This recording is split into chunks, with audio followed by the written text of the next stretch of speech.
पूर्ण जर समजा जर का तुम्ही ब्रह्मांड बघितलं, ज्याला जगत आपण म्हणतो, तर हे कर्ममय आहे.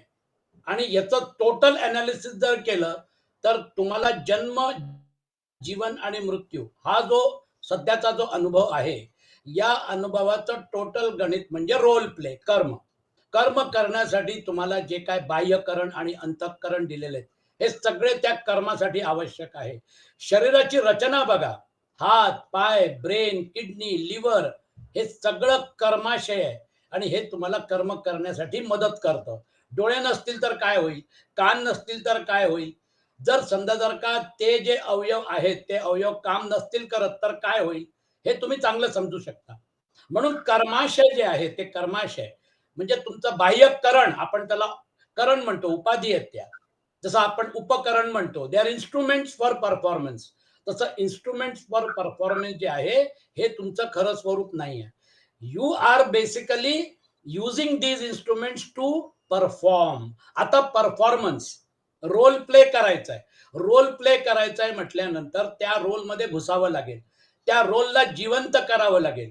हे सगळे जे उपकरण आहेत, हे सगळे जे बाह्य आणि अंतःकरण आहेत, या ज्या उपाधी आहेत, या अपरा प्रकृतीच्या, हा अपरा प्रकृतीचा हिस्सा आहे. त्या तुम्हाला गिफ्ट म्हणून दिलेल्या आहेत, त्या तुमच्या नाही आहेत. आपण चूक करतो, अहंकारापर्यंत हे सगळं जे दिसतंय, जे व्यवहारासाठी आवश्यक आहे, त्याला आपलं मानतो. आणि that is the biggest mistake. अहंकार इति यम्मे भिन्ना प्रकृती रष्टदा, ती जी अपरा प्रकृती आहे ती, आणि त्याला धारण करणारी परा प्रकृती जी आहे, ती परा प्रकृती जी आहे ती वेगळी, अपरा प्रकृती वेगळी. परा प्रकृती जी आहे ती चिरंचन, शाश्वत, अजो नित्य, शाश्वतोयम पुराणो न हन्यते हन्यमाने शरीरे. आपल्या जन्मापासून आतापर्यंत आपण हे जे शरीर धारण केलेलं आहे, त्याच्यामध्ये जो जीवभावामुळे जे चिरंतन आत्मतत्व होतं, देही ज्याला म्हणतात, ते जरी समजा जर का देही स्वतःला मानत असलं, तरी ते देही नाहीये.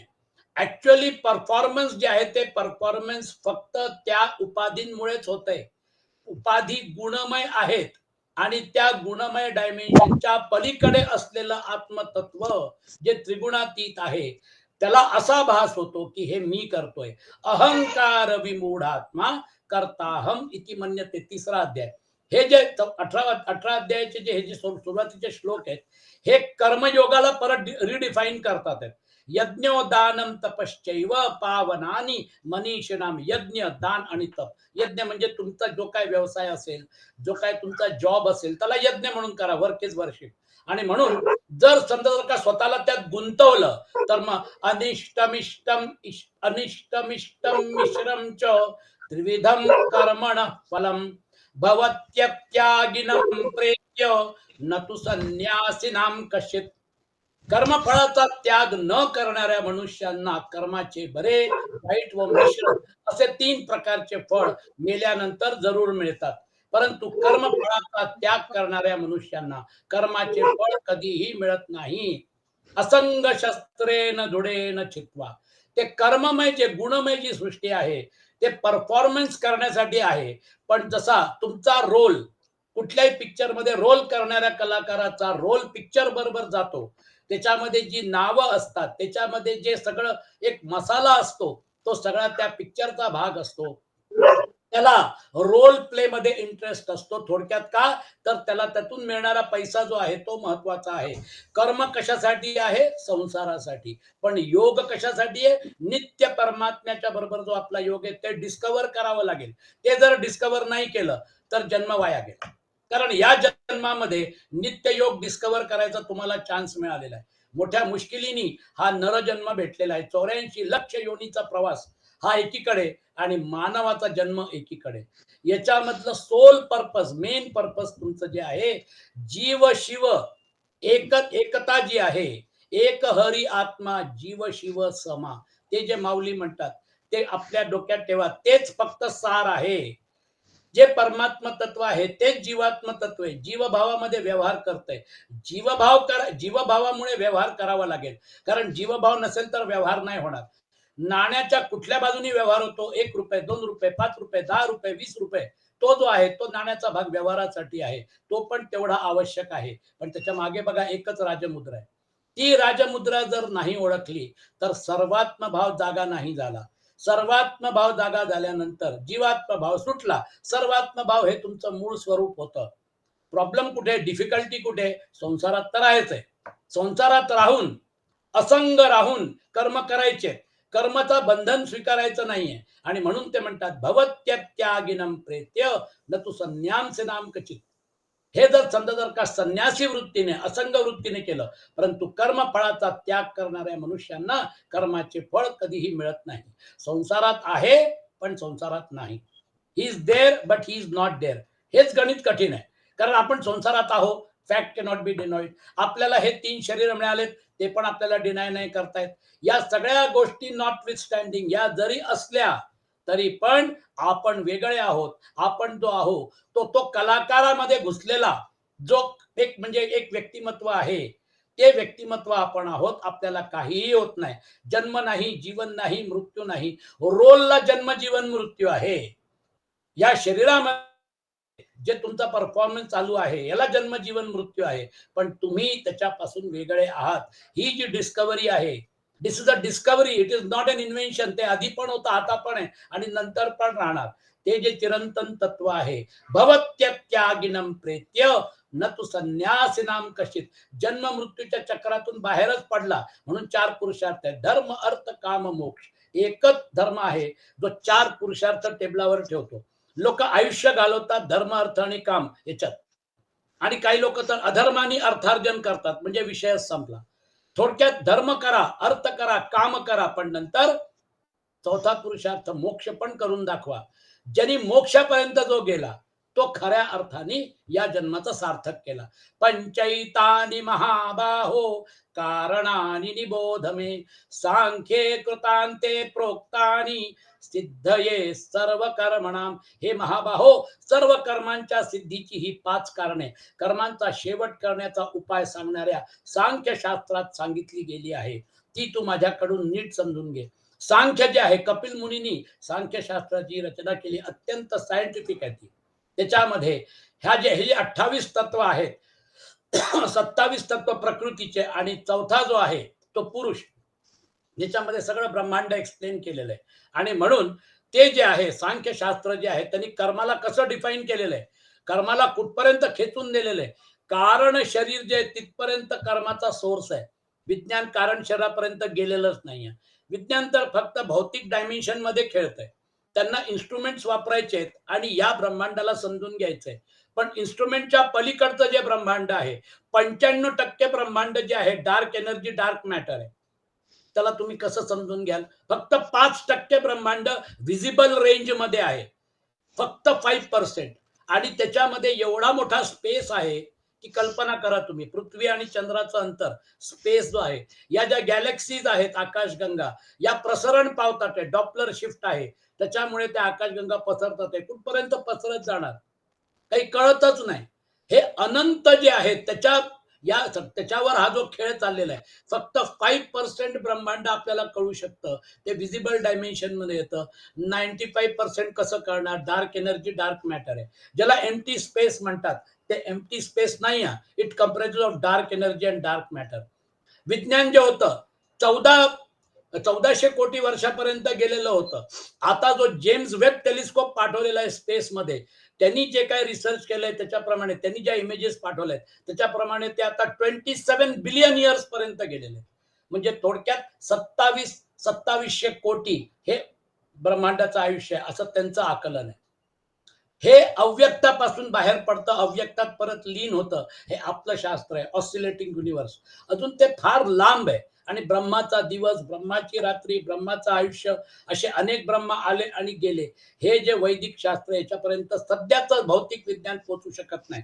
कारण या गोष्टी समजून घेण्यासाठी त्यांनी अजून वरच्या लेवलवर गेले. मनोमय कोश, विज्ञानमय कोश, त्या लेवलपर्यंत जाऊन एनालिसिस केलेले ऋषीमुनी जे होते, द्रष्टा होते, त्यांनी त्यांनी ब्रह्मांडाचं अन्वेषण केलं सॉलिड अगदी.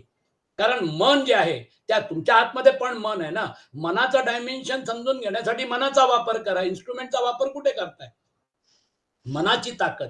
जर समजा जर का हे ब्रह्मांडाची रचना कशी झाली असेल, ज्या बुद्धितत्वाने केलेली आहे, त्या बुद्धितत्वाच्या डायमेन्शन मध्ये जा. बुद्धी तुमच्यामध्ये पण बुद्धी आहे ना. तन्नो दंती प्रचोदयात. त्या गणपतीने जी तुम्हाला बुद्धीचं तत्व दिलेलं आहे, त्याची उपासना करा. गणपती चतुर्थी म्हणता म्हणता तन्नो दंती प्रचोदयात, त्यांनी माझ्या बुद्धीला प्रकाश देवो. प्राची उदयात, मग ती बुद्धी बघा किती शार्प होते. मग ते ब्रह्मांड सगळं कळतं. गायत्री या ब्रह्मांडाचं सायन्स आहे, ते कळतं. गायत्री मंत्र सिद्ध झाल्यानंतर बऱ्याच गोष्टी होतात ज्या अशक्य वाटतात. थोडक्यात आपल्याकडे मंत्र, वैदिक मंत्र जे आहेत, आपल्याकडे जे हे जे उपासना मंत्र आहेत, याचं फार मोठं सामर्थ्य आहे. आपल्याला ते कळलं नाहीये आणि म्हणून आपल्याला ते ओळखून घ्यावं लागेल. लोक गणपती बसवतात, गणपती चतुर्थीचे माहिती नाहीये, त्याचा अर्थ पण माहिती नाहीये. गणपती चतुर्थीची कॅसेट लावतात, याला म्हणतात कलियुग, याला म्हणतात तामस. लोक करतात आहेत पण त्यांना माहितीच नाही ते नेमकं काय करतात. त्यांना वाटतं माझी मूर्ती किती मोठी आहे, 50 फूट, 100 फूट. अरे मूर्ती मोठी नाही. या गणपतीला ज्या पद्धतीने उपासना केली आहे, त्वं साक्षात ब्रह्मासि नित्यम, सर्वं जगदिदं त्वत्तो जायते, सर्वं जगदिदं त्वत्तिष्ठति, सर्वं जगदिदं त्वयैलेम्यष्यति. तो महागणपती जो आहे तो साईजने मोजता येईल का हो? या जगाची उत्पत्ती त्याच्यापासून झालेली आहे. हे जग त्याच्यावर स्थित आहे आणि त्याच्यामध्येच लय होणार. त्या महागणपतीला कसं डिफाईन करणार? तो महागणपती असा शेप घेऊन आलेला आहे का? तो महागणपती समजवलेला आहे. ते जे आहे, अथर्वण ऋषींनी महागणपती समजावून सांगितला. गणक ऋषींनी तो जो महामंत्र आहे, ओम गंग गणपतये नमः, त्याचं महत्व शोधून काढलं, त्याची ताकद संपादन केली. आणि मग त्यानंतर एकदंताय विद्महे वक्रतुंडाय धीमहि तन्नो दंती प्रचोदयात. तो जो महागणपती आहे, तो महागणपती आता मला कळला. ही साधना आहे की तो कळला. इतकं सोपं आहे का? आपण गणपतीशी भटतो, पण तो महागणपती कळला ज्याच्यामध्ये हे सगळं अवस्थित आहे. That is the biggest achievement. ते तो जो महागणपती आहे त्याची ती आराधना आहे, त्याच्या पलीकडे काही नाही आहे. हे जर समजा का 10 दिवस गणपती बसवला जातो आणि तेव्हा जर हे शास्त्र 1 आवर्तन, 2 आवर्तन, 3 आवर्तन, 21 वेळा गणपतीवर शीर्ष म्हटलं, आवर्तन होतात त्याच्यापासून सिद्धी मिळत नाहीये. थोडक्यात ती महागणपतीची उपासना आहे. नुसता बाजारातून गणपती आणला, गणपती बसवला, त्याच्यानंतर मग तो जो सुंदर गणपती आणलेला आहे तुम्ही, एकदंतम चतुर्हस्तम, पण सुरुवात स्तुती होते महागणपतीपासून, हे लक्षात आलं पाहिजे. म्हणून सांख्य शास्त्रात सांगितली गेलेली आहे, ती तू माझ्याकडून नीट ऐक. अधिष्ठानम तथा कर्ता करणम च पृथग्विधम. अधिष्ठानम तथा कर्ता करणम च पृथग्विधम, विविधाश्च पृथक् चेष्टा दैवम चैवात्र पंचमम. कर्म पूर्ण होण्यासाठी अधिष्ठान, बेस. कर्म जो आहे त्याला रोल जर आपण म्हटला तर त्या रोलमध्ये घुसलेला जो आहे ना जीवभाव, तो जीवभाव जो आहे त्या जीवभावामुळे है ना, त्या कर्माला जी, त्या गुणांना जी चालना मिळते. हे सगळे जे करण आहेत, बाह्यकरण, अंतःकरण, याच्यामध्ये चालना मिळते. बुद्धीला चालना मिळते, मनाला चालना मिळते, इंद्रियांना चालना मिळते, शरीराला चालना मिळते आणि मग कर्म सुरू होतात. ते जे कर्म आहे, सकाळ झाली की आपण आपल्या कामावर निघतो, आपला बॅग घेतो, आपला आपला डबा घेतो आणि जातो कामावर. हे रुटीनच करावं लागतं आयुष्यभर. आणि मग रिटायर झालो, आता काही करायला नाहीये, मग बोर होतो, मग टीव्ही बघत बसतो. आयुष्य म्हणजे दॅट इज नॉट ऑल. हे कर्ममय आयुष्य जे, याच्यातून नेमकं काय शोधायचंय? ह्या ज्या अधिष्ठान, त्याला अधिष्ठान रूपामध्ये जे अहंकार विमूढात्मा करता हम इति मान्यते, तुमच्याकडनं ते कर्म करवून घेतलं जातंय. तुम्ही कशाला तुमचा लेबल लावताय? हे कर्म तुमच्याकडनं करवून घेण्यासाठी ईश्वर सर्वभूतानां हृद्देशेर्जुन तिष्ठती, बसलाय ना तो तिथं. आणि तुमच्या कारण शरीराला कंट्रोल करतोय ना. कारण शरीराचा कंट्रोल त्याच्या हातात असल्यामुळे कर्मामध्ये जो काय परिवर्तन होतोय, जे संचित होते ते आता क्रियमान झालेले आहेत. मग बघा कशी गेम सुरू होते. मग तसे लोक भेटतात, तशी बुद्धी होते, तशी चर्चा होते आणि मग त्यानंतर ती घटना जी आहे ती घटना साक्षात होते. मग आधी का नाही झाली, नंतर का नाही झाली, आत्ताच का झाली? आता योग आला होता, त्या योगाप्रमाणे आपल्याला तशी बुद्धी झाली. एकदा कारण शरीरामध्ये परिवर्तन सुरू झालं आणि हे कायम परिवर्तन होत राहतं. संचित जे आहे ते क्रियमान होतं. प्रारब्ध जे आहे ते नंतर मग संचित म्हणून, म्हणजे संचित जे आहे ते प्रारब्ध, आता पुढे काय होणार आहे आयुष्यात माहिती नसतं. ही सगळी गहना कर्मणो गती. त्याप्रमाणे अहंकार विगूढात्मा करता भीती बद्धते. आपल्याला अहंकार ठेवू नका, हे तुम्ही नाही करत आहे, तो तुमच्याकडनं करून भ्रामयन सर्वभूतानी यंत्रारूढानी मायया.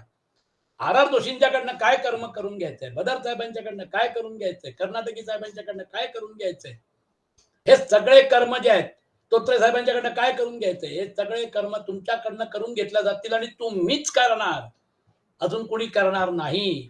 तुमची इच्छा असो, हा, त्या कर्मगतीचं परिवर्तन झालं, मग चीफ मिनिस्टर घरी बसतो, प्राईम मिनिस्टर घरी बसतो. आता सध्या जे उड्या मारतात आहेत, मी मोठा, मी मोठा, मी मोठा, तू लहान, हे सगळे उद्या घरी बसतील, नवीन लोक येतील, यांची कर्मगती आता बदलली, ते येतील, ते परफॉर्म करतील, स्वतःला मी मी म्हणतील, आणि परत ते पण शेवटी स्टेजवरूनच आउट व्हावं लागतं. हे इथे तुमचं काहीच नाही, रोल गेला पिक्चर बरोबर. तो रोल जो आहे तो तुम्ही केला, झालं तर संपलं. 100 वर्षाचं आयुष्य जर असेल तर जो काय रोल प्ले केलेला आहे तो त्या पिक्चर बरोबर गेला. 200 वर्ष, 400 वर्ष, 500 वर्ष जर चांगलं कर्म केलं असेल, लोक तुमची आठवण काढत राहतील. जर वाईट कर्म केलं असेल तर लोक तुम्हाला विसरून जातील. थोडक्यात कर्म करणं तुमच्या हातात आहे, त्याचा सदुपयोग करा. त्यासाठी अधिष्ठान आणि मग नंतर करता. निरनिराळ्या प्रकारची करणे, म्हणजे हे सगळे बाह्यकरण, अंतःकरण, अनेक प्रकारच्या वेगळ्या क्रिया, आणि तसेच पाचवे कारण दैव. आर आर जोशी काय करतील, बदर साहेब काय करतील, हे जे आहे हे आपलं दैव जे आहे. त्याप्रमाणे आपल्याकडे 4 ऑफर पडलेले आहेत, 4 ऑफर लेटर आहेत, कुठेही जाऊ शकतो. मग त्यातला कुठलं लेटर घेतलेलं आहे हे त्याचं दैव सांगतं, त्याला तशीच बुद्धी होते, तो त्या मार्गाने जातो, good or bad what ever it is. म्हणून कर्माचा जो डायमेन्शन आहे त्याचं अनालिसिस तुमच्या समोर मांडतात. हे ऑब्विसली आणखीन खोलात जावं लागेल. कृष्णाने समराईज करून सांगितलेलं आहे, अधिष्ठान, कर्ता, करणे, आणि नंतर मग क्रिया, आणि मग त्यानंतर दैव. These are the 5 what you call ingredients of karma. शरीर वांग मनोभिर्यत कर्म प्रारभते नरः न्यायं वा विपरीतं वा पंचैते तस्य हेतवः. मनुष्य मन, वाणी आणि शरीराने शास्त्राला अनुसरून किंवा त्याविरुद्ध जे कोणतेही कर्म करतो त्याची ही 5ही कारणे आहेत. शरीर, मन आणि वाणी. वांग म्हणजे आपल्याकडे फक्त शरीराने नाही, मन आणि वाणीने पण जे कर्म केल्या जातं त्याचं पण अनालिसिस केलेलं आहे.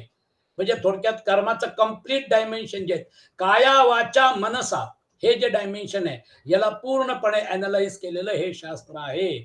आणि कर्माच्या पलीकडे काही नाही. कर्मगतीप्रमाणे हे ब्रह्मांड चालतं. आपण कर्मगतीसाठी आपल्याला जन्म मिळाला, आपलं जन्म, जीवन, मृत्यू, बाहेर स्पेस मध्ये काय आहे, आणि याचं सगळं ब्रह्मांडाचं अन्वेषण केलं आणि किडा मुंगी सारखा मेला, ते हिंदू धर्माला मान्य नाही. मोक्ष जो आहे हा 4था पुरुषार्थाची साधना सुरू झालेली आहे. ओंकार सिद्ध झालेला आहे. आता मृत्यूची वेळ आलेली आहे.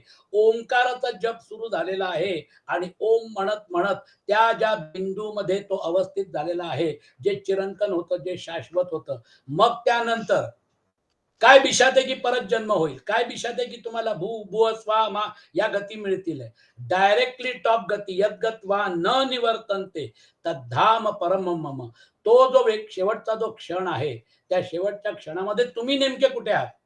जर समजा का तुम्ही आयसीयू मध्ये ऍडमिट आहे, नळ्या लागलेल्या आहेत, व्हेंटिलेटर चालू आहे, आणि आठवण कसली चालू आहे, भाव कसला आहे, बँकेमध्ये एवढे पैसे जमा आहेत, त्याचं काय होईल, हे आहे ते आहे, या सगळ्या चिंता जर भावरूपामध्ये शेवटी आल्या, तर मग काय, मग तर तुमचं शुअर शॉट पुढच्या जन्माचं बुकिंग झालं.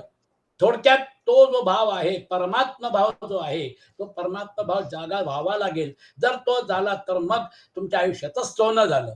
न्यायम वा विपरीतम वा पंचैते तस्य हेतवः.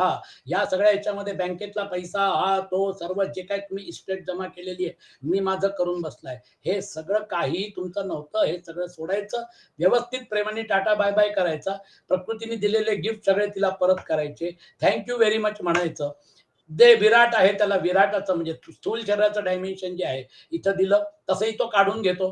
हिरण्यगर्भाला सूक्ष्म शरीराचं डायमेन्शन दिलं, आणि कारण शरीराला कर्माशय जे ते देऊन टाकलं. ईश्वराला थँक्यू म्हटलं, महाराज थँक्यू व्हेरी मच, माझ्याकडनं तुम्ही करून घेतलं. मग आता तुमचं काय राहिलं.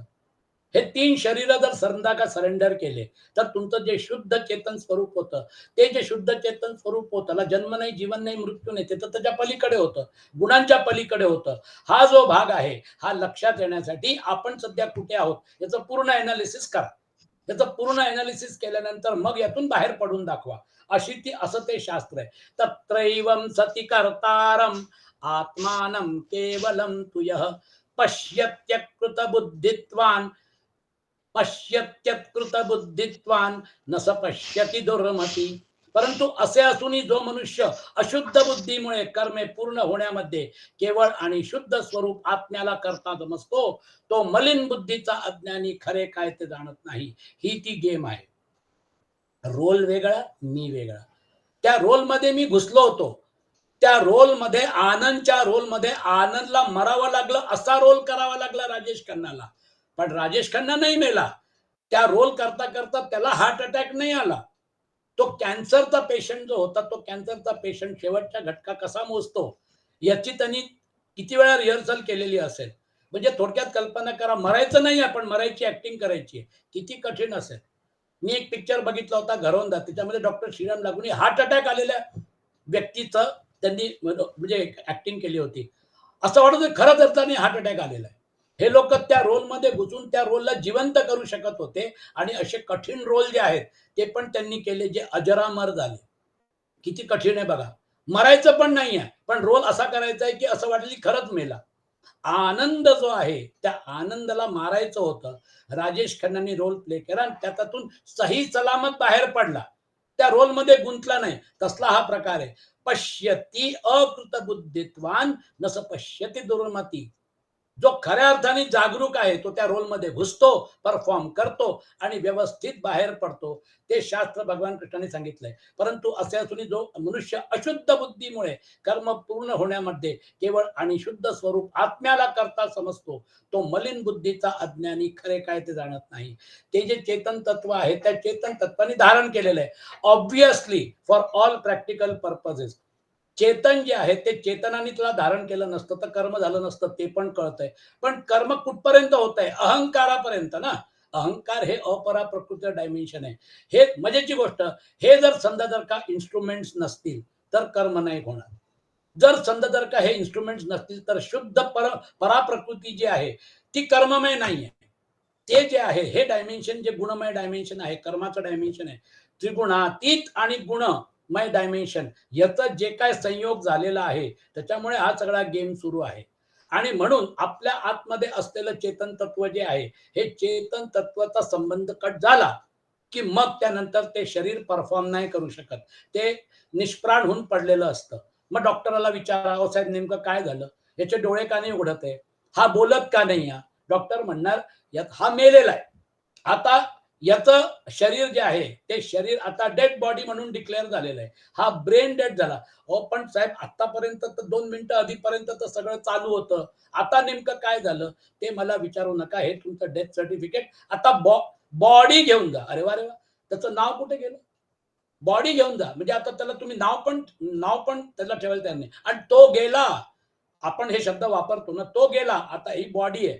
अरे अचानक काय झालं? 2 म्हणजे एक 15 सेकंदात किंवा 30 सेकंदात ते जे अचानक होतं, कॉन्टॅक्ट संपला, विषय संपला. शंकरानी जो आहे, या शंकरानी, कारण ब्रह्मा जन्माला घालतो, विष्णू पालन करतो, त्यामुळे ते हिरो आहेत, सगळ्यांना आवडतात. पण शंकराचा त्रिशूळ जो आहे तो लोकांना दिसत नाही. आणि जेव्हा शंकराने त्रिशूळ उचललेला आहे, तुम्ही महामृत्युंजयाचा जप सुरू करा मंदिरात. जर समजा जर का वाचवायचं असेल तर वाचेल, तारायचं असेल तर तारेल, नाहीतर जे काय व्हायचं असेल ते होऊ दे. हात जोडून शेवटी नमस्कार करावा लागतो. आणि मग या त्रिशक्ती ज्या आहेत, या त्रिशक्तींना आपल्याला नमस्कार करून पुढे जायचंय. कारण एक गोष्ट लक्षात ठेवा, हा जन्म जो आहे याचं जर सार्थक करायचं असेल तर म्हणून आपल्याला दुर्मती नाही व्हायचंय, आपल्याला सन्मती व्हायचंय. आपल्याला हे ओळखता आलं पाहिजे की मी या रोल पुरता त्याच्यामध्ये घुसलो होतो, पण मी वेगळा, रोल वेगळा. तो रोल जो आहे त्याला कशाला खरं मानायचं? या युनिव्हर्सल प्रोग्रामिंगला कशाला खरं मानायचं? कुठलीच गोष्ट शाश्वत नाही आहे, है ना? परिस्थिती बदलली, काळ बदलला की सगळं बदलतंय. मग माझं काहीच नाही आहे. त्याच्या बाबतीत आकर्षण का ठेवायचं? म्हणून कृष्ण म्हणतात केवळ आणि शुद्ध स्वरूप आत्म्याला करता समजतो, तो मलिन बुद्धीचा आणि अज्ञानी खरे काय ते जाणत नाही. रोल जो आहे त्या रोल मध्ये आत्मतत्व जरी खेळत असलं तरी पण ते आत्मतत्व असंग आहे. टर्बो जनरेटर सारखं टर्बाईन वेगळं, जनरेटर वेगळं. टर्बाईन फिरलं की वीज जनरेट होते आणि मोटर मध्ये काय होतं, वीज जी आहे ती त्या कॉईल मधून जाऊ लागली की मग त्यानंतर पंखा फिरतो. म्हणून हे जे काय म्हणतात त्याला conversion of one form of energy into another, mechanical into electrical, electrical into mechanical, हा जो भाग आहे हा आता विज्ञानाला व्यवस्थित सांगता आलेला आहे. आणि ते म्हणतात एनर्जी जी आहे ती आपला फॉर्म चेंज करू शकते, ती फॉर्म जो आहे तो चेंज होतो, पण एनर्जी जी आहे ती एनर्जी क्रिएट नाही करतायत. एनर्जी जी आहे ती फक्त चेंज करते एका फॉर्म, आणि त्याचा प्रयोग करून आपण आपले यंत्र चालवतो, आपण आपले सगळे उपकरण चालवतो. म्हणून वीज निर्मिती हा एक भाग आहे. आणि वीज निर्मिती झाल्यानंतर त्या विजेचा उपयोग आपण करतो, टीव्ही चालवतो, फ्रीज चालवतो. म्हणजे थोडक्यात वीज जी आहे ती वेगळी आणि उपकरण वेगळे. जर का माझ्या घरामध्ये फ्रीज चालू आहे, टीव्ही चालू आहे, पंखा चालू आहे, मला असं वाटतं ट्यूबलाईट चालू आहे, मला असं वाटतं की वीज, या प्रत्येकाची वीज वेगळी वेगळी. मग तुम्ही काय म्हणणार, नाही साहेब एकच वीज याला चालवते. मग मी म्हणणार सिद्ध करून दाखवा. तुम्ही काय केलं, मेन स्विच ऑफ करून टाकला, आता सगळे उपकरण बंद झाले. ती जी वीज आहे ती वीज स्टेप डाऊन ट्रान्सफॉर्मर वापरून तिथे जी जनरेट होते, तिथून ती स्टेप डाऊन करून तुम्हाला जे 240 वोल्ट पाहिजे तेवढी त्या व्होल्टेजवर तुम्हाला वीज सप्लाय केली जाते. किती मोठं शास्त्र आहे. जनरेशन, मग त्यानंतर डिस्ट्रीब्युशन, आणि मग त्यानंतर त्याची युटिलिटी. आपल्याला हे सगळं जे ब्रह्मांडाचं शास्त्र आहे हे आपल्याला कळत नाही, पण हे शास्त्र जे आहे फार गहन आहे. आपल्याला सध्या त्यात पडायचं नाही, आपल्याला फक्त एकच ओळखायचं आहे की आपलं आत्मतत्व जे आहे ते जरी त्या इन्स्ट्रुमेंटला चालवत असलं, तरी व्यवहार करत असलं, फ्रीज चालवतं, टीव्ही चालवते ती वीज, पण ती वीज जी आहे त्याला काय होतं, ती वीज जी आहे ती येते आणि जाते. सर्किट पूर्ण व्हायला पाहिजे ना. जर सर्किट पूर्ण झालं नाही तर मग आपल्याला ते उपकरण काम करू शकत नाही. म्हणून ते सर्किट पूर्ण करतात. बॅटरी ऑपरेटेड इन्स्ट्रुमेंट मध्ये तुमच्या लक्षात येईल की एनोड आणि कॅथोड जे आहेत हे दोन जेव्हा बाहेरच्या बाजूने एकत्र केल्या जातात तेव्हा त्यातून करंट पास होतो, आणि तो करंट जो आहे तो करंट पास झाल्यामुळे ते इन्स्ट्रुमेंट काम करतं. तसला हा काहीतरी विचित्र प्रकार आहे. वीज जी आहे तर चालवण्यासाठी आवश्यक आहे ना. जसं तेवढं किंवा मग तुम्हाला बॅटरी लागेल, म्हणजे तुम्हाला थोडक्यात त्याचा उपयोग करावा लागेल इन्स्ट्रुमेंट चालवण्यासाठी. परंतु हा जो भाग आहे हा लक्षात ठेवा, अशुद्ध बुद्धी आणि शुद्ध बुद्धी हा जो भाग आहे हा भाग आपल्याला यातून बाहेर पडायचंय. यस्य नाहं कृतो भावो बुद्धिर यस्य न लिप्यते हत्वापि स इमान लोकान नहंती न निबध्यते. ज्या माणसाच्या अंतःकरणात मी करता आहे असा भाव नसतो, तसेच ज्याची बुद्धी सांसारिक पदार्थात आणि कर्मात लिप्त होत नाही, तो माणूस या सर्व लोकांना मारूनही वास्तविक तो मारत नाही आणि त्याला पापही लागत नाही. अर्जुनाचा पहिला प्रश्न जो होता, मेन प्रश्न, महाराज मला पाप लागेल, या सगळ्या लोकांना मला मारावं लागेल, नहंती न हन्यते हत्वापि स इमान लोकान न हंती न हन्यते. एवढं घोर कर्म तू करतोयस त्याची तुला भीती आहे, कारण तुझे नातेवाईक मरणार. डोंट वरी अर्जुन, हत्वापि स इमान लोकान न हंती न हन्यते, न न हंती न निबध्यते. थोडक्यात तू कुठल्या ऍटिट्यूड मध्ये आहेस, कुठल्या मानसिक अवस्थेमध्ये आहेस, कुठल्या ओरिएंटेशन मध्ये आहे, त्याप्रमाणे जर बघितलं तर आत्मतत्व जे आहे ते हत्वा पिस इमान लोकान न हंती न हन्यते. आपण आपला व्यवहार करतो, माझ्या उपाधी तुमच्या उपाधींबरोबर व्यवहार करतात. कल्पना करा, 3 शरीर जे आहेत हे एक दुसऱ्याबरोबर व्यवहार करतात. हे 3 शरीर जे आहेत हे 3 शरीर आपल्याला मिळाले म्हणून आपण व्यवहार करू शकतो. त्यातलं एक शरीर गेलं, स्थूल शरीर गेलं, त्यांनी सोडून दिलं, मग आता व्यवहार कसा करणार. स्थूल शरीर पण आवश्यक होतं व्यवहार करायला. म्हणून आपण काय करतो, ती व्यक्ती गेली, आता त्याचा फोटो लावतो, आणि आपल्याला तेवढंच आहे की चला तो फोटो त्या त्या रूपामध्ये ते आशीर्वाद द्यायला आपले आई वडील जे कोणी आहेत फोटो रूपामध्ये आपल्या घरात आहेत, आपल्याला आशीर्वाद देतात. ही आपली एक कल्पना असते, भावना असते. सांगायचं तात्पर्य त्या शरीरामध्ये होते तोपर्यंत व्यवहार होता, आता नाहीये. आणि म्हणून जर समजा का तुम्हाला विड्रॉल कळलं, मग त्या आत्मतत्वापर्यंत तुम्ही गेलात, रोलमध्ये घुसलात, रोल मधून बाहेर पडलात, ही प्रॅक्टिस जर केली तर मग लक्षात येईल, हत्वा पिस इमान लोकान न हंती न निबध्यते. तू कशाला घाबरतोय मला पाप लागेल. हे सगळं जे आहे याची रचना तुला आता समजावून सांगितलेली आहे. आणि म्हणून अर्जुना बॅक टू स्क्वेअर वन, जिथे युद्धाचा प्रसंग होता, ज्याच्यामुळे मोह झाला होता, त्याच उदाहरण देतात आहेत. बघा उदाहरण कुठलं दिलेलं आहे, त्यांनी त्याच युद्धाच्या प्रसंगाचं उदाहरण दिलेलं आहे, हत्वापी. कारण त्याच्यानंतर म्हणजे घनघोर युद्ध सुरू झालं, लोक मारल्या गेली, भीष्म मारल्या गेले, द्रोण मारल्या गेले, कर्ण मारल्या गेला, जयद्रथ मारल्या गेला, त्या बाजूनी दुर्योधन आणि त्याचे भाऊ मारले गेले, या बाजूनी तुमचं काय म्हणतात त्याला, अभिमन्यू मारला गेला, द्रौपदीचे 5 पुत्र मारले गेले, द्रुपद राजा द्रुपद मारला गेला, दृष्टद्युम्न मेला. हे सगळे जे होते कौरव पांडवांच्या या युद्धामध्ये मोठ्या प्रमाणावर जनहानी झाली, बट दॅट वॉज डिस्टाइन्ड.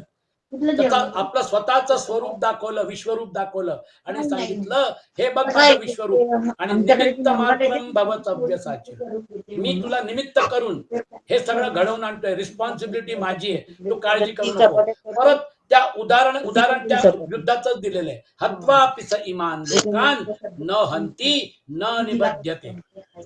आता पुढचं एनालिसिस करतात आहे, ज्ञानम ज्ञेयम परिज्ञाता त्रिविधा कर्म चोदना, करणम कर्म करतेती त्रिविध कर्म संग्रह.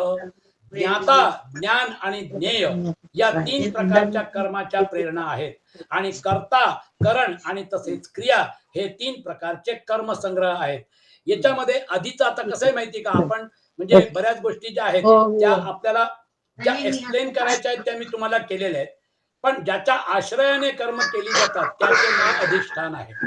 आश्रय काय आहे, परफॉर्मन्स साठी आश्रय काय आहे, तो जो आश्रय आहे जे बदलत नाही, अवस्था परिवर्तित होतात, परिस्थिती परिवर्तित होते.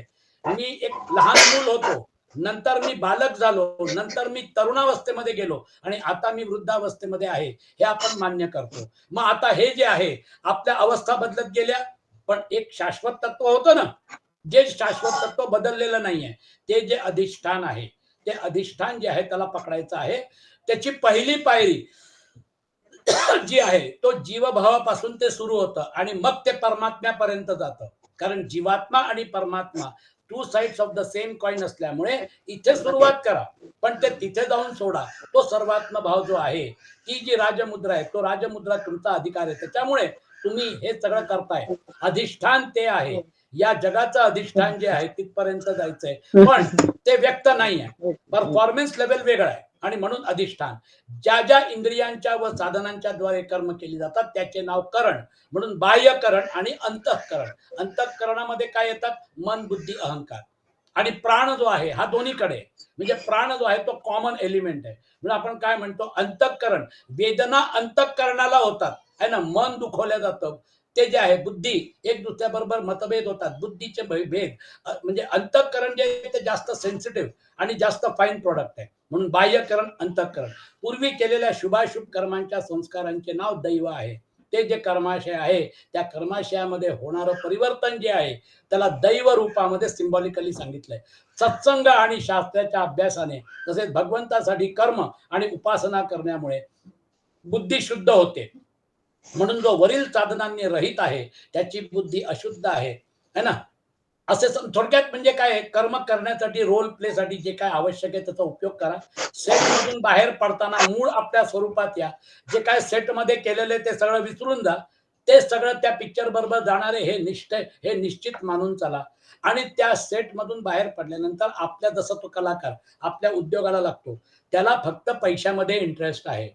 तो जसा डायरेक्टर सांगतो त्याप्रमाणे रोल प्ले करतो, स्वतःचं काही त्याच्यामध्ये अजून नाविन्य ऍड करतो, आणि शॉट ओके झाल्यानंतर मग त्याला जे काय मानधन मिळतं, त्याला जे काय पैसा मिळतो त्याच्यामध्ये त्याला इंटरेस्ट आहे. तसं कर्म संसाराचा भाग आहे, नो प्रॉब्लेम, पण योग तुमच्यासाठी आहे. कर्म संसाराला समर्पित करा ना, ते कशाला घेऊन फिरताय, आणि ते उपकरण जे ते जे अंतःकरण बाह्यकरण दिलेत त्यांना कशाला कवटाळून बसताय. तुम्ही जो काय कर्म केलं तो संसाराचा भाग होता, संसारासाठी कर्म आहे, नो प्रॉब्लेम, पण योग, नित्य योग परमात्म्या बरोबर आहे हे लक्षात आलं तर त्याला कर्मयोग म्हणतात. आणि म्हणून कर्माचं अनालिसिस चालू आहे म्हटल्यानंतर परत आपण कर्मयोगाचं अनालिसिस करतोय.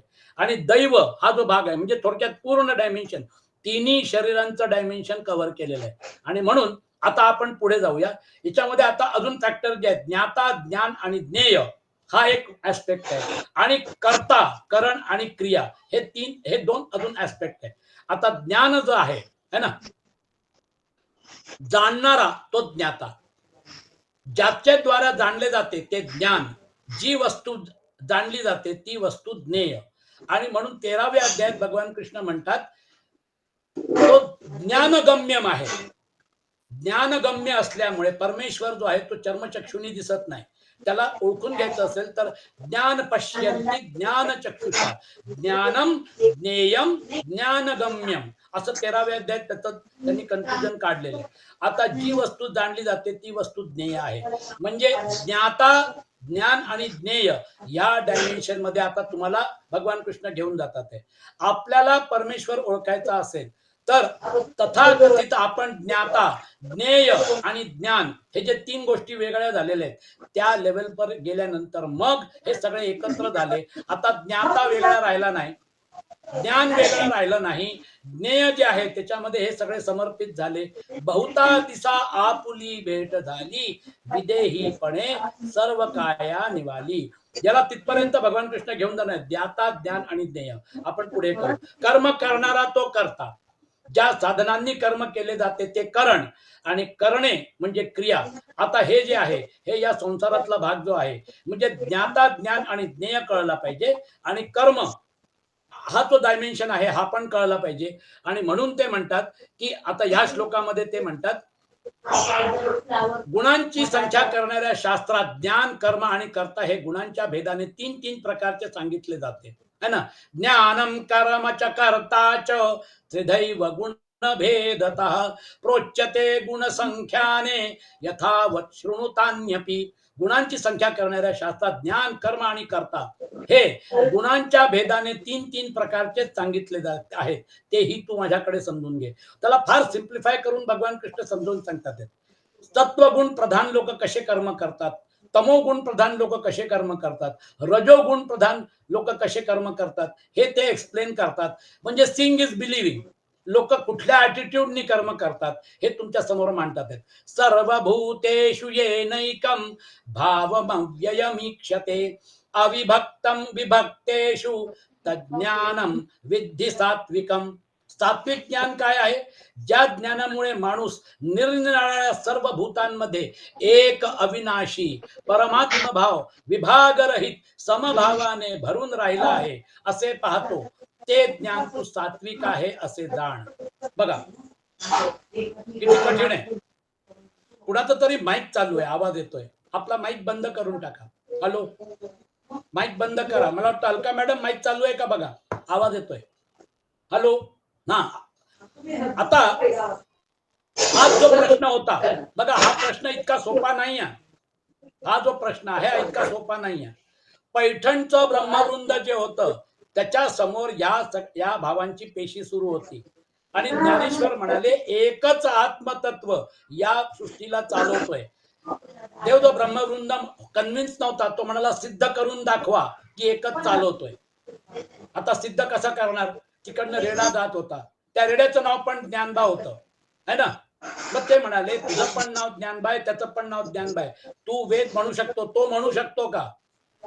ज्ञानेश्वर माऊलींनी निवृत्तीनाथांच्याकडे बघितलं, निवृत्तीनाथांनी कौल दिला, डोळे बंद केले, ध्यान लावलं आणि मग त्यानंतर ऋचा म्हणायला सुरुवात केली, त्याच्या कपाळावर हात ठेवला आणि वेदा तो रेडा जो आहे तो म्हणू लागला अख्खा ब्रह्मवृंद शरणाला, एकच आत्मतत्व सगळं हे चालवतोय. सिद्ध झालं, निवृत्तीनाथांनी सिद्ध करून दाखवलं. म्हणून विश्वात्मके देवे, म्हणून विश्वेश्वराव.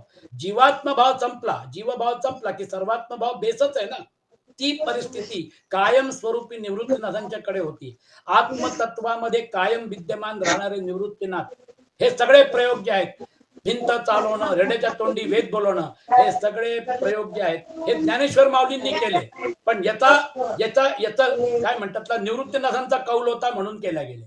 विश्वेश्वराव सर्टिफिकेट, जे शिष्य जो आहे तो गुरुला विश्वेश्वराव म्हणतोय कारण शिष्याने ओळखलं होतं की त्यांची लेवल काय आहे. थोडक्यात आपण याच्यामध्ये जे वेगळे वेगळे दिसतो आहे तो भ्रम जो आहे तो व्यवहारामुळे आहे. आणि म्हणून एकच आत्मतत्व हे सगळं चालवते, जे पैठणच्या ब्रह्मवृंदासमोर सिद्ध झालं. मग शुद्धीपत्र मिळालं, मग मानमान्यता मिळाली आणि मग त्यानंतर नो लुकिंग बॅक. ते जे आधीचे वाईट दिवस होते, हे सगळे वाईट दिवस संपले. पुढचा प्रवास एकदम जबरदस्त झाला आणि मग त्यानंतर जो प्रताप होता, तो ज्ञानाचा सूर्य आजही तळपतोय. कल्पना करा तुम्ही, इतके वर्ष झाले, 800 वर्ष झाले, पण आजही ते तेवढंच लाईव्ह आहे. थोडक्यात हे सिद्ध करून दाखवणारी शक्ती या लोकांच्याकडे होती. तुकाराम महाराज म्हणतात, माझे मरण पाहिले म्या डोळा. 3 शरीर सरेंडर करण्याची ताकद असलेली व्यक्तीच असं म्हणू शकते. कल्पना करा तुम्ही, मरण काय आहे? एक शरीर काय, 3 शरीर सोडून देतो. आणि म्हणून त्यांच्यामध्ये ती कॅपॅसिटी होती आणि म्हणून या लोकांच्याकडनं आपण प्रेरणा घेतो, है ना. तर सात्विक ज्ञान कल्टिवेट करा.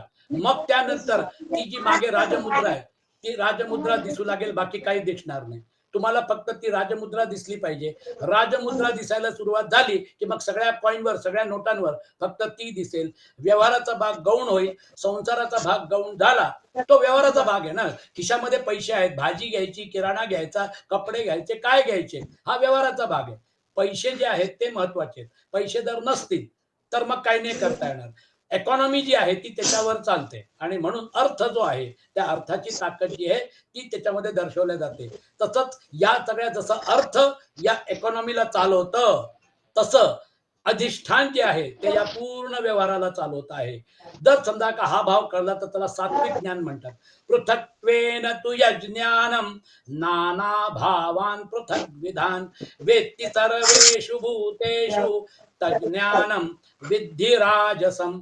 हा जो राजस ज्ञानचा माणूस आहे, हा त्या पैठणच्या ब्रह्मवृंदामध्ये बसलेले जे लोक होते, ते राजस ज्ञान तिथपर्यंत होतं त्यांचं. परंतु ज्या ज्ञानाने मनुष्य सर्व भूतांमध्ये भिन्न भिन्न प्रकारचे अनेक भाव वेगवेगळे जाणतो, ते ज्ञान तू राजस समज. तो काय समजतो, या शरीरातला आत्मा वेगळा आहे ना, त्या शरीरातला आत्मा वेगळा. आणि म्हणून RIP, रेस्ट इन पीस, व्हॉट्सअपवर मेसेज येतात. ती व्यक्ती गेल्यानंतर त्याच्या आत्म्याला शांती मिळो. अरे आत्म्याला काय शांती मिळो, आत्मतत्व एकच होतं. ते आत्मतत्व एकच आहे. ते जे आहे सर्व भूतात्म भूतात्मा आहे, ते जे आहे ते सर्वात्म रूपामध्ये सगळीकडे अवस्थित आहे. बघा किती हाय लेवलची स्टेट आहे. इतकं सोपं नाही. हिंदू धर्म समजण्यासाठी आपल्याला त्या लेवल पर्यंत जावं लागेल. हे जे राजज्ञानी असतात, यांना एक गोष्ट मान्य असतं की शरीर म्हणजे मी नाही आहे, पण या शरीरामध्ये कर्ता जो आहे ना, त्या रूपामध्ये मी आहे.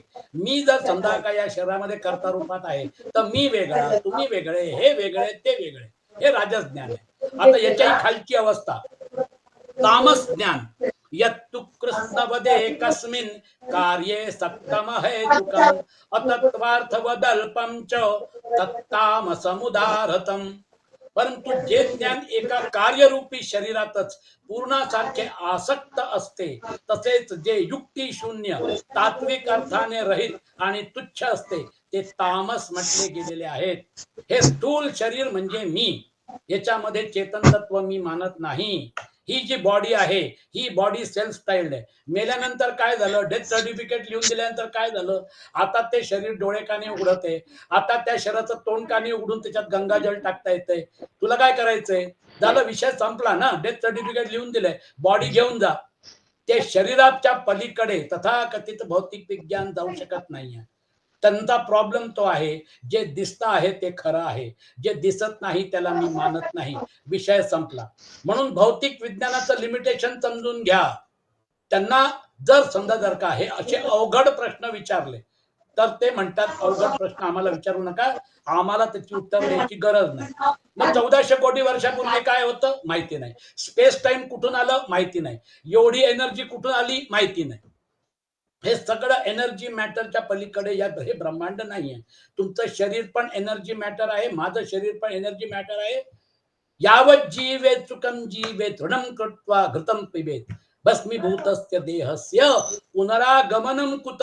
या जोपर्यंत 100 वर्षाचं जे काय आयुष्य एन्जॉय करा, पैसे कमवा, खूप छान मस्तपैकी आयुष्य जगा. या सगळ्या फालतू गोष्टी काय घेऊन बसल्यात, भगवद्गीता, अध्यात्म, परमार्थ वगैरे अशी विचार करणारे लोक तुम्हाला या पुण्यात काय पूर्ण जगात मिळतील. हे शरीर म्हणजे मी. बघा तामस वृत्ती किती पसरलेली आहे. त्या ज्ञान, ते जे ज्ञान आहे त्याला भगवान कृष्ण म्हणतात, ते जे आहे तात्विक अर्थाने रहित आणि तुच्छ असते, ते तामस म्हटले गेलेले. तथाकथित विज्ञानाचा पगडा, भौतिक विज्ञानाचा पगडा एवढा जबरदस्त आहे की आज त्याच्यामधून स्वतःला वैज्ञानिक बनवणारे लोक, वैज्ञानिक वृत्तीने वावरणारे लोक आज त्या राजसिक आणि तामसिक वृत्तीच्या बाहेर पडायला तयार नाहीत. नियतम संगरहितम रागद्वे अराग नियतम संगरहितम अरागद्वेषतकृतम अफल प्रेप्सुना कर्म यत्तत् सात्विकमुच्यते. जे कर्म शास्त्र विधीने दिलेले असून कर्तेपणाचा अभिमान न बाळगता फळाची इच्छा न करणाऱ्या माणसाने राग व द्वेष सोडून केलेले असते, ते सात्विक म्हटले गेले. आता कर्माचं डायमेन्शन, ज्ञानाचं डायमेन्शन बघितलं. आता कर्मामध्ये जे तीन जे भेद आहेत ते सांगतात. जे कर्म शास्त्रविधीने नेमून दिलेले आहेत, नियतम संगरहितम अराग द्वेष कर्म करतोय, पण त्या कर्माच्या बाबतीत राग आणि द्वेष नाहीये, है ना. असंग रूपामध्ये तो कर्म करतोय. नियतम संगरहितम अराग द्वेष अफल प्रेत सुना कर्म यत् सात्विक. आता त्या कर्माच्या फळाच्या बाबतीत पण आसक्ती नाही, कर्माच्या बाबतीत पण आसक्ती नाही. अशा ऍटिट्यूडने जो कर्म करतो, करणाऱ्या माणसाने राग व द्वेष सोडून केलेले असते, ते सात्विक म्हटले जाते. सात्विक ज्ञान, सात्विक कर्म. सात्विक ज्ञानाची पराकाष्ठा काय आहे? एकच आत्मतत्व हे सगळं चालवत आहे, त्याला सात्विक ज्ञान म्हटलेलं आहे. सात्विक कर्माची पराकाष्ठा काय आहे? हे जे आहे कर्म करायचं, रोल प्ले करायचा, पण कर्तेपणाचा अभिमान नाहीये आणि फळाची इच्छा नाहीये, राग द्वेष नाहीये. कारण राग द्वेष जो आहे, जी गोष्ट आवडते, जी व्यक्ती आवडते त्याच्या बाबतीत राग, आणि जे आवडत नाही त्याच्या बाबतीत द्वेष. राग द्वेष जे आहे हे त्या कामनेमुळे जे जनरेट होतात. हे कामना जी आहे ती जर समजा का नसेल आणि जर असंग वृत्ती असेल, तर मग हे सगळं कर्माचं डायमेन्शन चिकटत नाही. म्हणजे आयडियल स्टेट, आयडियल ज्ञान आणि आयडियल कर्म दोन्ही एक्सप्लेन केलेलं आहे. आता अजून थोडं खाली उतरतात. राजस कर्म, यत्तु कामेत्सुना कर्म साहंकारेण वा पुनः क्रियते बहुलायासम तद्राजसमुदारतम. परंतु जे कर्म अतिशय परिश्रम पूर्वक तसेच भोगांची इच्छा करणाऱ्या किंवा अहंकार बाळगणाऱ्या माणसाकडून केले जाते, ते राजस म्हटले गेलेले आहेत. बघा जरा नजर फिरवून तुम्ही, महाराष्ट्रातलं जे पॉलिटिक्स आहे ते जर समजा का बघितलं, तद राजसम उदारतम कामना, है ना. परिश्रम पूर्वक काहीतरी इच्छा आहे, कामना आहे, मला हे व्हायचंय, मला ते व्हायचंय, हे जे आहे साहंकार वापना, मी करतोय, तुम्ही कोण होता मला चॅलेंज करणारे, मला सगळं कळतंय, साहंकार वापना. ते सगळे उदाहरण राजस कर्माचे आहेत, है ना. कल्पना करा तुम्ही. आणि मग त्यानंतर तामस कर्म जे आहे, अनुबंधम क्षयम हिंसाम अनवेक्ष पौरुषम मोहादारभ्यते कर्म यत्तत् तामसमुच्यते. तामस कर्म, हिंसा, मारो काटो, खत्म करो, जे कर्म परिणाम, हानी, हिंसा आणि सामर्थ्य यांचा विचार न करता केवळ अज्ञानाने केले जाते, ते तामस होते. दुर्योधन जो होता त्याला माहिती होतं की आपल्या याचा परिणाम काय होऊ शकतो, पण युद्ध केल्याशिवाय सुईच्या अग्रावर मावणारी भूमी देखील देणार नाही. इंद्रप्रस्थ विसरून जा. त्या हट्टापायी शेवटी प्राण गेला. तुला इंद्रप्रस्थ पण मिळालं नाही, हस्तिनापूर पण सोडावं लागलं, आपलं शरीर पण सोडून जावं लागलं. हा जो हट्ट असतो नको त्या गोष्टींचा, तो जो भाग आहे, जे कर्म परिणाम, हानी, हिंसा आणि सामर्थ्य यांचा विचार न करता केवळ अज्ञानाने केले जाते, ते तामस होते. आज रशियाला वाटलं आम्ही बलाढ्य आहोत, आम्ही युक्रेनला परास्त करू, केलं का? नाही केलं, अजूनही युक्रेन लढतोय. हे मोठे मोठे युद्ध होतात, वर्ल्ड वॉर होतात. एक क्लासिक एक्झाम्पल आहे. अज्ञानाने केलेल्या कर्माचं. जे कर्म परिणाम, हानी, हिंसा आणि सामर्थ्य यांचा विचार न करता केवळ अज्ञानाने केले जाते, ते तामस होत. आता ह्या तीन प्रकारचं ज्ञान आणि तीन प्रकारच्या कर्मांचं सुंदर एनालिसिस भगवानांनी, कृष्णाने आपल्या समोर मांडलेलं आहे. त्याच्यावर विचार करा, त्याच्यावर मनन चिंतन करा, म्हणजे मग लक्षात येईल की आपण सध्या जे करतोय, are we in the right direction or wrong direction. आताही जर समजा जर का आपण ज्ञानाकडे, खऱ्या ज्ञानाकडे वळलो आणि खऱ्या कर्माकडे वळलो विथ द राईट ॲटिट्यूड, आपलं आयुष्य सुधारू शकतं. आजचं सत्र इथे संपवू.